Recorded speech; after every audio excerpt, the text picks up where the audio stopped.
Hello everyone, this is Dipali here and today we are going to discuss about light.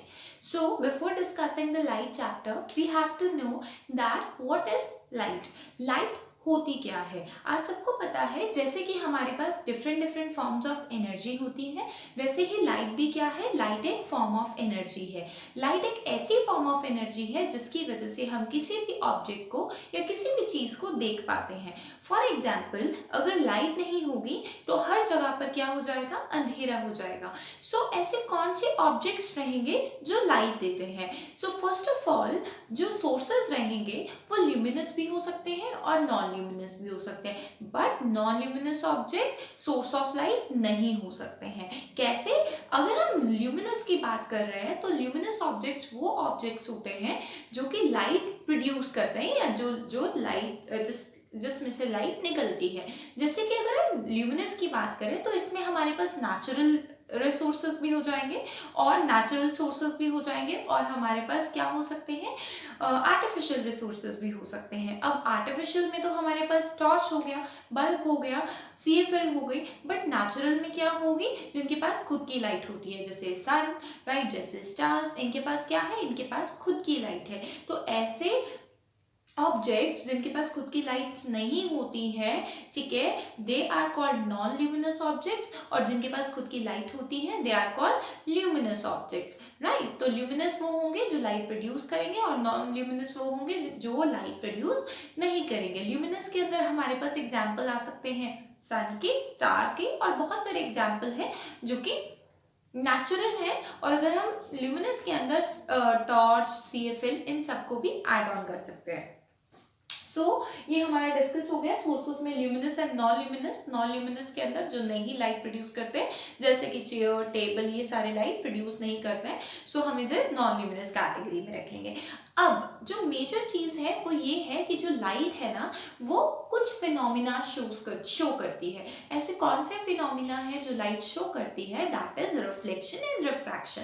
सो आप यहाँ देख रहे होंगे रिफ्लेक्शन क्या है। रिफ्लेक्शन होती है जब एक बार लाइट किसी भी ओपेक ऑब्जेक्ट से स्ट्राइक करती है। ओपेक ऑब्जेक्ट अब क्या होगा, एक होता है ट्रांसपेरेंट ऑब्जेक्ट जिसके आर पार हम सब कुछ देख सकते हैं, एक होता है ट्रांसलूसेंट ऑब्जेक्ट जिसके आर पार हम नहीं देख पाते हैं, थोड़ा ब्लर दिखाई देता है जैसे कि आपका बटर पेपर, और आपका एक हो जाएगा हमारा बिल्कुल ही ओपेक, जैसे आपका वॉल हो गया, मिरर हो गया, जिसके आर पार आप नहीं देख पाएंगे, राइट। डोर हो गया जिनके आर पार हम नहीं देख पाएंगे। तो होता क्या है रिफ्लेक्शन में, बेसिकली एक लाइट आ रही है, आप देख सकते हैं एक लाइट आ रही है, जो लाइट आ रही है that is called incident light. वो इंसिडेंट लाइट एक ओपेक ऑब्जेक्ट पर जाकर टकराएगी। ओपेक ऑब्जेक्ट क्या नहीं, जिसके आर पार कुछ नहीं दिखाई देगा, जैसे ही ओपेक ऑब्जेक्ट पर आकर टकराएगी वो वहां से टकराने के बाद वापस हो जाएगी। जैसे ही वो लाइट आगे वापस हो जाएगी, यानी आप कह सकते हैं बाउंसिंग बैक ऑफ लाइट, टकराने के बाद वापस मुड़ जाना, राइट। तो जैसे ही वो light, incident ray of light वापस मुड़ेगी, दैट रे is called reflected light. So basically अगर हम सिंपल वर्ड्स में कहें कि रिफ्लेक्शन क्या होती है, so reflection is a bouncing back of light, ठीक है। Bouncing back of light when the light strikes from an opaque object. जब लाइट ओपेक ऑब्जेक्ट पर स्ट्राइक करती है तो वो वहां से बाउंस बैक कर देती है। अब बाउंस बैक तो कर दिया, बट इसके अंदर आप देख सकते हैं जब इंसिडेंट रे लाइट आई, तो इंसिडेंट रे लाइट आते ही जब ओपेक ऑब्जेक्ट से स्ट्राइक कर रही है तो वहां पर एक एंगल बन रहा है, ठीक है। That angle is called angle of incidence. और जैसे ही वो टकराने के बाद मुड़ रही है वापस, then that angle is your angle of reflection. अब the major thing is what we understand by law of reflection. अब लॉ ऑफ रिफ्लेक्शन होता क्या है, देखो अभी मैंने आपको बताया कि जब रिफ्लेक्शन होगी तो दो एंगल्स बनेंगे, angle of incidence and angle of reflection. तो जब एंगल ऑफ इंसिडेंस बनेगा तो वो जो एंगल ऑफ इंसिडेंस है वो हमेशा एंगल ऑफ रिफ्लेक्शन के इक्वल होगा, यानी जितना एंगल ऑफ इंसिडेंस उतना ही angle of reflection. So this is your first law and the second law is, अगर आप देख पा रहे हैं फिगर के अंदर, तो जो इंसिडेंट रे होगी और जो रिफ्लेक्टेड रे होगी और जो नॉर्मल प्लेन है, नॉर्मल रे है, वो एक ही प्लेन के ऊपर रहेंगे। और वो प्लेन जो होगा वो क्या होगा, आपका वॉल हो सकती है, वो कोई भी ऑब्जेक्ट हो सकता है जिस पे लाइट आके टकराई है, ठीक है। और बेसिकली ये नॉर्मल क्या है, नॉर्मल एक प्लेन का या एक कोई भी आपका ऑब्जेक्ट है उसका परपेंडिकुलर है, यानी उसके ऊपर जो एक तरीके के परपेंडिकुलर खड़ा हुआ है। मान लीजिए कि हमारे पास ये नॉर्मल प्लेन है, ये हो गया आपका परपेंडिकुलर, यहाँ से आ रही है आपकी रे ऑफ लाइट, तो ये हो गई आपकी रे ऑफ लाइट इंसिडेंट, ये हो गया आपका परपेंडिकुलर, और ये रे ऑफ लाइट यहाँ से आके ऐसे बेंड हो गई। मतलब हम इस तरीके से बोल सकते हैं कि इस तरीके से ये इंसिडेंट रे आई, ये हमारा प्लेन होगा, राइट। आप समझ सकते हैं, एक फ्लैट प्लेन होगा, ये हमारी इंसिडेंट लाइट आते ही टकराएगी ओपेक ऑब्जेक्ट से and it will reflect back, and this will be our normal plane, right, which is perpendicular. So basically incident ray जो होगी वो रिफ्लेक्टेड रे और नॉर्मल प्लेन सभी के, नॉर्मल रे सभी के सभी एक ही प्लेन पर होंगे। This is your second law of reflection. I hope second law of reflection is clear to all.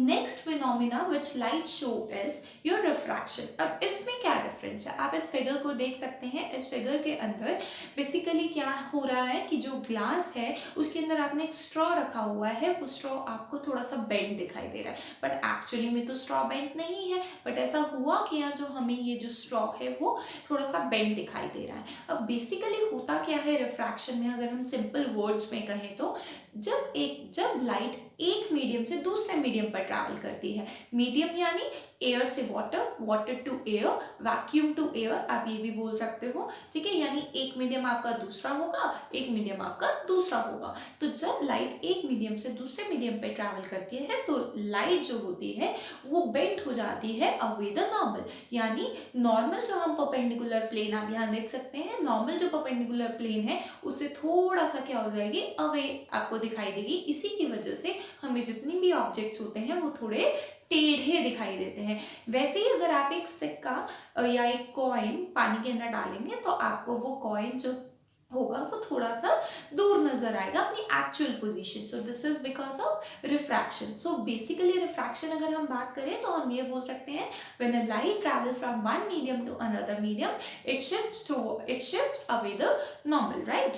तो आप ये बोल सकते हैं कि जो रिफ्रैक्शन है it is a bending of light also. मतलब लाइट क्या हो रही है, बेंड हो रही है जब लाइट एक मीडियम से दूसरे मीडियम पर ट्रैवल कर रही है। आपका एक मीडियम हो सकता है एयर और दूसरा मीडियम हो सकता है वाटर। अब रिफ्रैक्शन का लॉ क्या बोलता है, रिफ्रैक्शन का ये लॉ बोलता है कि जो इंसिडेंट रे है और रिफ्रैक्टेड रे है, right, and the normal they all lie in the same plane. Similar आप देख सकते हैं इंसिडेंट रे, रिफ्रैक्टेड रे और नॉर्मल रे एक ही प्लेन के ऊपर रहेंगे, राइट, एक ही सरफेस पर रहेंगे, राइट। और जो आपका सेकेंड लॉ है वो ये बोलता है कि जो इंसिडेंट रे है और रिफ्रैक्टेड रे है, ठीक है, उनके बीच में जो एंगल बन रहा है आप देख सकते हैं। जब इंसिडेंट रे एक जगह पर एक सरफेस पर आकर दूसरे मीडियम में जा रही है, इंसिडेंट रे एयर से आ रही है मान लीजिए और वाटर के अंदर जा रही है, तो वाटर का जो होगा वो सरफेस होगा, राइट। तो वहां पर जो एंगल बनेगा दैट इज इंसिडेंट एंगल, और जो बेंड होकर एंगल बन रहा है दैट इज रिफ्रैक्टेड एंगल। वो दोनों जो एंगल्स होंगे they are always be constant, it means they will never change, and this is your Snell's law also. यानी angle of incidence will be always constant to the angle of your refraction, right, and this is called your Snell's law also. So इसके बाद हम पढ़ेंगे कुछ इनकी properties, plane mirror, spherical mirror, हम अपनी next video में करेंगे। I hope this is clear to all, and if you really like the video then please do hit the subscribe button. Thank you everyone.